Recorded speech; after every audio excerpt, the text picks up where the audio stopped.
I've scarified it lightly with a Bulldog Springbok rake to try and fill in the patches.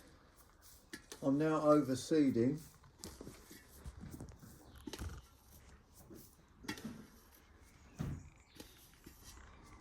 And then I will, with a bit of top dressing, just give it a bit of a cover.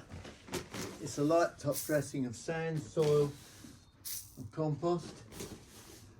And you'll see that it just gives the seed a little bit of cover, although most of the time seed does not need particular being covered. Now a bit that way. And that will suffice on that. And then we move on to the next section.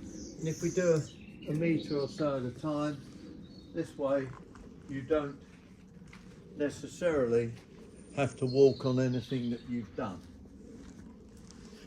This corner's particularly bad.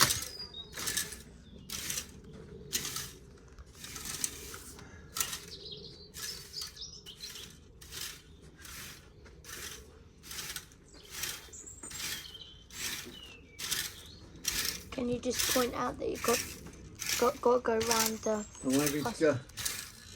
We're just raking up, and you can see there's a bit of debris coming out.